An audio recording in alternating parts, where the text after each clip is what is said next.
My name's Andy Cashmore, title slightly different, it's Practice Development and Patient Safety Lead because my title has changed. And I'm briefly going to speak about the Making Our Services Safer strategy, and this really is a strategy to reduce restrictive interventions. And when I talk about restrictive interventions, I'm talking about restraint, rapid tranquilisation, seclusion, long-term segregation, and also generally assaults. So, got it. Okay.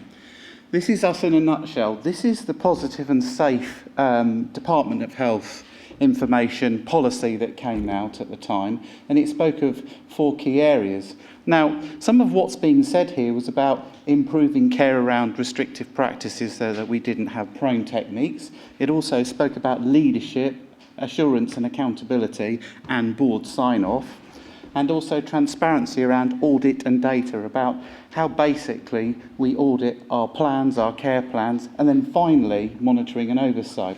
So what we did was we recognised the work that was being done already within the organisation around recovery and co-production, and we also recognised that there was lots and lots of information around patient surveys, staff surveys, NHS Protect data around violence and assaults, etc. And we sat and concluded, really, let's create some more light rather than heat, because lots of it was really focused about how bad things potentially were rather than how potentially good they could be. So we developed the Making Our Services Safer strategy, and this strategy, in essence, was a strategy developed by clinicians, but also experts by experience. And Chris Munt is here today, and Jane Foy in the audience were part of that group, and we also work within the strategic business units to take that forward. So we had a bit of a session about what it meant in terms of this new guidance that was coming out. So Winterbourne View, some of the stuff around the Mind Report, some of the stuff around positive and safe. And what we could begin to see, which some of the stuff wasn't new and some of the stuff was new, was that we broke it down into how do we increase support planning, and what do we mean by support planning? Support planning really is that if you come into hospital in a crisis, that actually we try to understand how we would support you if you had behaviour that challenged behaviour, practice, but also, what was previous trauma like? What were your experiences of the service like? How did you feel about the potential of restrictive interventions? And then finally, how that related to a potential recovery plan. So the 2 points really are around a safety plan, but also an engagement plan to move beyond crisis. What the overarching documentation and policy is saying is that we should have positive behavioural support, but we basically frame that as support. Next area was co-produced policies, debrief when incidents take place, and also the restrictive intervention reduction programme signed off by the boards so that we could be accountable to the commissioners and also the Quality Care Commission.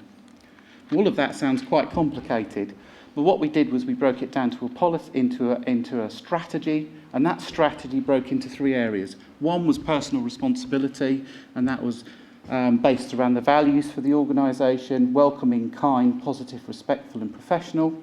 The next was the organisational vision and the production of that strategy, and the final aspect of it is how could we break it down into some clear points so that the strategic business units could take that forward. How we did this was, with the group and the SBUs, we broke down the 5-point plan into the key areas. 1, data-informed care. On a monthly basis, we look at what the data is saying within services. Are we concerned about any of the issues? Do we need to go back and ask for further information? Can the services come to us and discuss some of the issues that were being taken forward? The next area really is one of our RI reduction strategies, restrictive intervention reduction strategies, and that was to introduce the Safe Wards methodology, which was a randomised control trial that took place within the unit and 36 other wards, and those 10 interventions were shown to reduce conflict and containment alongside other agreed interventions. The next area that we agreed was support planning.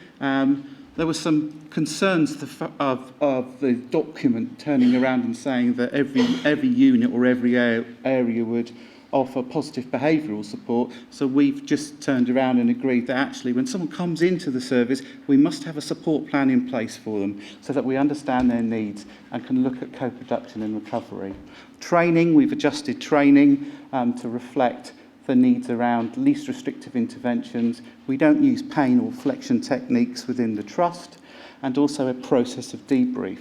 So where we are with the 5-point plan now is we want to know on a monthly basis with service users, with members of staff, within the SBUs, what the data's saying, what the themes are, what are the hotspots, what are we concerned about, what are we not concerned about.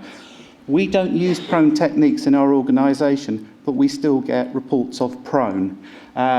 Even if someone is prone, put in the prone position for 3 seconds, we will report that and investigate that and look into that just to see if there are any lessons to learn. We've had lots of prone reports, but someone's ticked the wrong box in a lot of occasions. So it's good assurance and good scrutiny.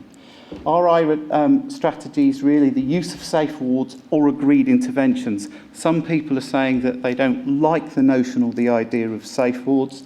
Others are saying they want to take 2 to 3 examples, but they want to use another evidence base. Support planning, we're taking that forward. Post-incident support, we're taking that forward as well in terms of how we can offer support for people post-incident. And then competency and properly trained staff, which we are beginning to use experts by experience to evaluate and take forward. That's it. Thank you. Great. Thank you.